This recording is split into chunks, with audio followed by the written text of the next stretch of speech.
Harvard Üniversitesi Tasarım Okulu'nda görev almış olan Ercüment Görgül aynı okulda yüksek lisans derecesine sahiptir.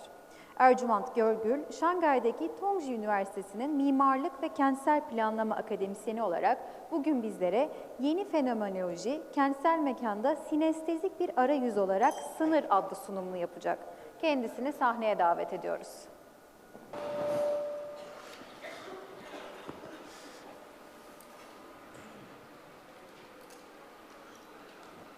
Kırmızı ve turuncu, evet. Güzel. Merhaba, program crash etti, bir saniye. Teknik arızalar.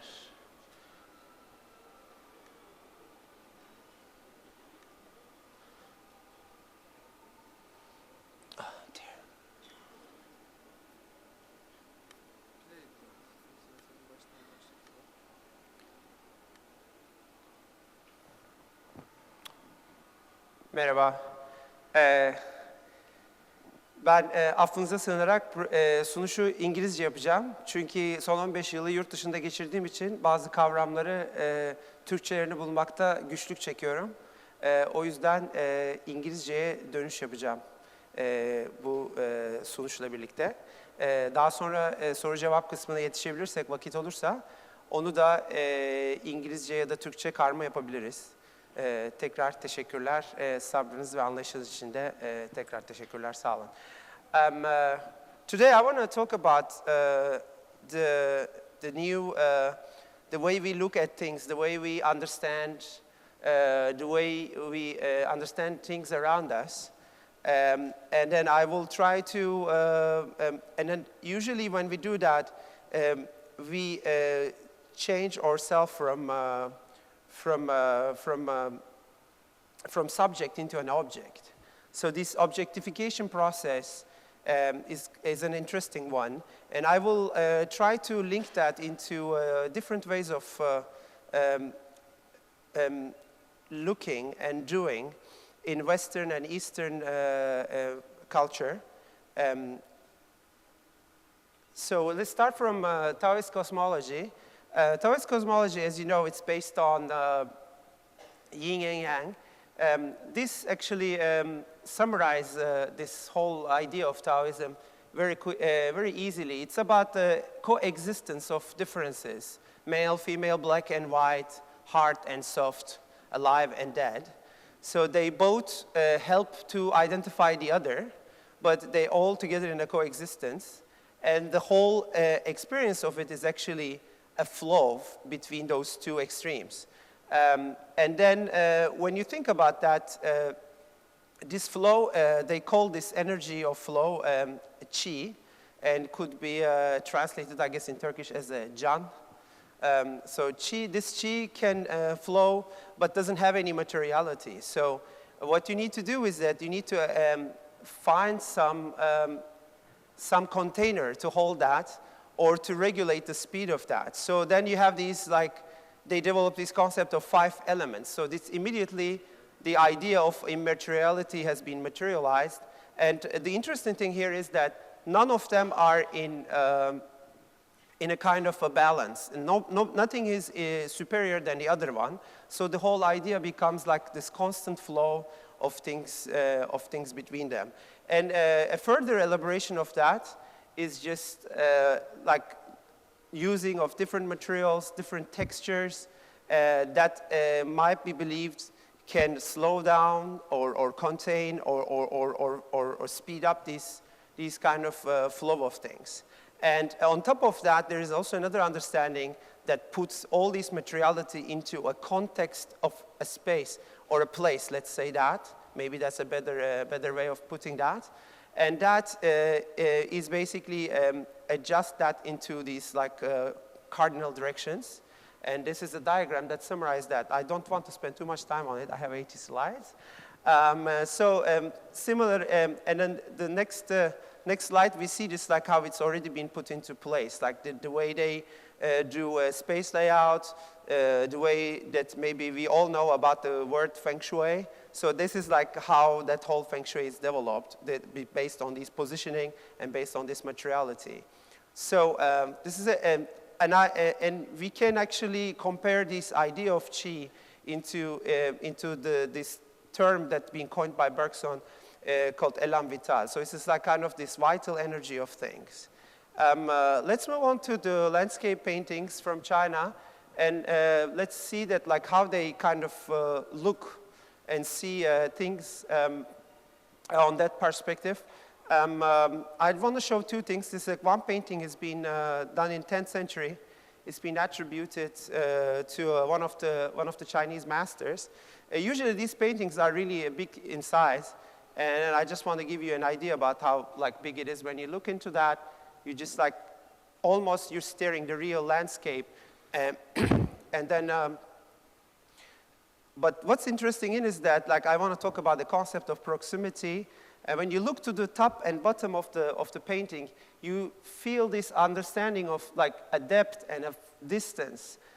In the top part, it's just so far, is so unidentified far, but you can see that like how far it is. It's like something that you cannot really reach. But at the bottom part is actually quite close, and even like there is you can see a pavilion. And then maybe there's some people in there, and you can kind of feel that there's some distance that you can reach. So these paintings, there's another one. It's named Morning Over Lakes and Mountains. So these Chinese names are a bit complicated to translate. It also have the same idea of depth.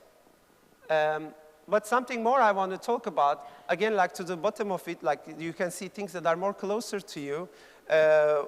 Like this is, again, similarly, like top and bottom has like a two different scale. But what else on top of that is interesting? There's something we call closure. So when you look into the bottom part of the painting, you can see that there is this interesting rock formation, and then there's a scholar next to it. So you can't really tell that he is inside and outside of that rock, or is he in a cave or not, which is kind of quite ambiguous, but it somewhat creates that understanding of closure. Compared to the Western painting, when we look to some examples there, like I'm sure you all know this example from Caspar David Friedrich, this is like a much more different way of looking to nature. It's more a kind of a superior way of looking. It's almost like, people sometimes say this is about solitude, it's like a very romantic and everything, but still, like the way the understanding of nature is almost like a man kind of controlling it, or it's more like a kind of on top of it in a more like a superior fashion. So this is a kind of a full scale of that. I have 2 minutes. And then I want to bring up an essay that's been written by Theodor Lips. And it's about how we empathize, how we just kind of make connection between things that we look and we observe. And there's 3 stages of it. One of them is this feeling into it.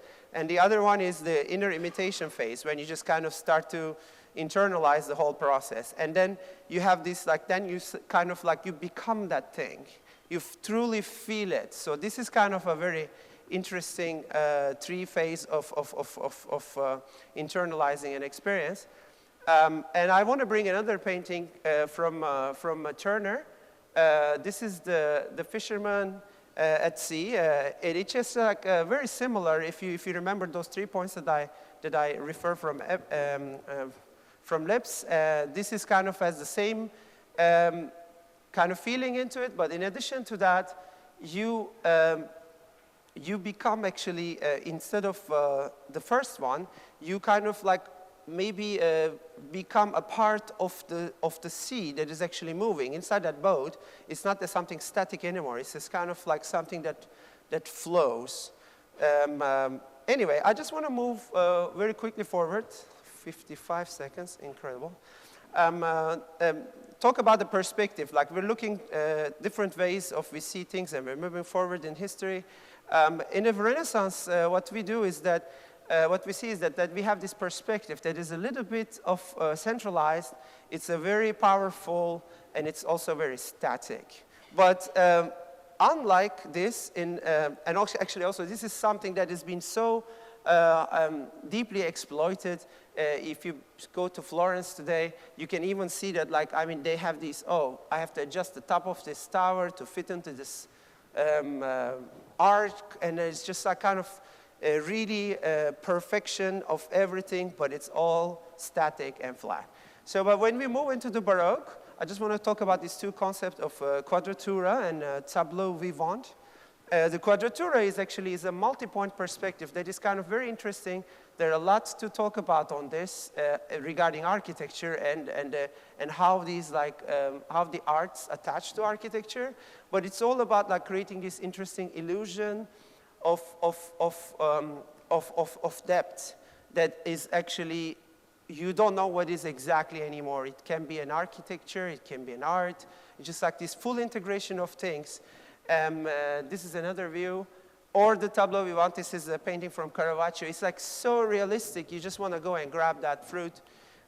So what does it bring? Well, like, where does this bring to us? Like, bring us to a city, I guess. Like, I just want to talk about a little bit about like why I show these, if I can. And I just want to talk about the intimacy in the city. So I live in Asia. This is one of the cities that I worked. And this building, you probably know, it's been designed by Norman Foster. It's one of the most expensive buildings of its time. And it's just show all these things about power and strength and everything. But this is what it looks like on a Sunday afternoon when all the Filipino maids are having the day off. So what they do is like they take something that is very powerful and they kind of like make it very cozy and intimate just by adding like themselves into the space. And also like this is the city that I live in. Shanghai has a similar aspect of it. Like you can see like a very interesting way of using of urban space. You can see people on the street with their pajamas, like enjoying themselves. Like this guy maybe is using a knockoff Louis Vuitton bag, but his plastic slippers and silk pajama this is his outfit to go to market. And this is also like more views from the city. I mean, it's like all about socks and underwear on the city, like maybe probably you don't very accustomed to see in a Western city. And steps away from that, you can see a spectacle like this is just all about color and all about like kind of weaving different stuff. And people looking at it, like there's just like thousands of people outside in the city at night. They just use all the space, and they're like filled it up with their presence. They're just everywhere. When we flip over back to the Western world, like I mean, what we immediately see is that, like in a city like New York, compared to the slide that I show about Shanghai, this is a little bit more like a monochromatic view. So that customization is missing. So it's a little bit more distance, a little bit more like a kind of a distance way of looking into the city. And then this is the kind of people that you meet. They're like very properly dressed. Everybody is coming out from this like fashion magazine spread. And they try to look expensive. Maybe it's a bit of similarity. But I mean, what happens is that the reaction that they give, despite this culture difference, might be the same. So the moment you kick out the cars, the moment you enable an environment, just like I show in Shanghai, you start to see these people accumulating, hanging out, spending more time in an urban space. So that means that the reaction is not cultural, the reaction is universal. You just need to create the right parameters of that. So despite the differences, or the similarities to try to look expensive, I mean, there is a kind of a level of intimacy difference between these people that are living in these two cities that kind of enable them to interact with the city in a way that is more usable. I just want to talk quickly about the concept of interiority and exteriority. I have 20 seconds, oh my God. So back into the Chinese garden, what you need to know that is very interesting is that this relativity of boundaries, so this interiority and exteriority in a Chinese garden is very confusing moment. So depending on what you're inside and outside is always kind of confusing. You're inside the garden, you're outside the pavilion, so you're in or out based on somebody who is outside of the wall of the garden is always a kind of a question. And this layering of interiority and exteriority, this thickening of this boundary is actually what makes this thing so interesting. I am very late. I just wanted to talk about space versus place, and the similarity of like how a space, how a place is being defined. A place is being given a character by its kind of texture of the surface. But, and then what we talk is like when we think about the Gottfried Semper, he mentioned about that how the wall and the cladding is being actually like the ornament is being actually one thing. And this is actually quite interesting because in German it just has a one etymological root, which is the want. But anyway, that brings us to these like optical quality of things. And I will just move very quickly. How many minutes I have? -1 is over. So bad. I missed the last part. This is what happens when you don't really. But anyway, so just give me a minute, okay? I'll just go very quickly.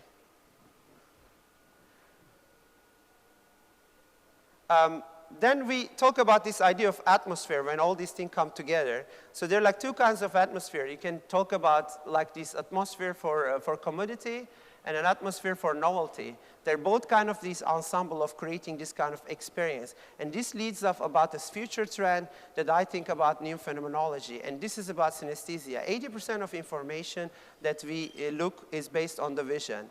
So, and that's why of that, like the whole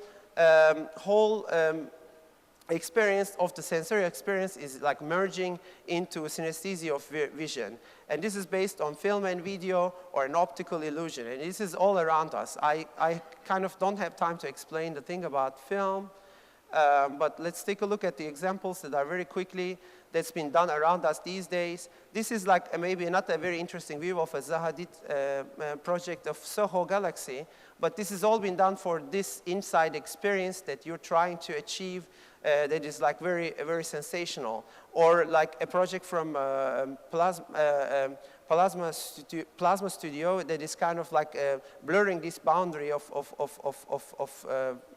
vision. I guess need to, and this leads us to this concept of hyperreality. This is kind of a new version of tableau vivant. You can see the example of, this is Elena Manfredini's work, and she's currently on display at the Design Biennial. Please go and see it. She's kind of doing this next version of tableau vivant. This is a photo of a flat, but you can still see the depth of it. So like what happens is that, I'm going to skip that. And this is like an example of video mapping, and this is another example for Wanda Plaza. But this idea, and this is a master project actually of a keynote speaker that spoke this morning. That's been, he's been directed by Mark Berry. It's been done by a student named Hank Heusler. This talks about like a deepening of the surface of a media facade. So like what we need to do is like we have all these things that we talk about from the past, and like we're looking into this future, all these digitized versions of that. But the depth is still there, the vision is still there, and there are like these basics that are still there that we can look in the history. Thank you very much. Sorry. Ercüment, Görgül'e teşekkür ediyoruz.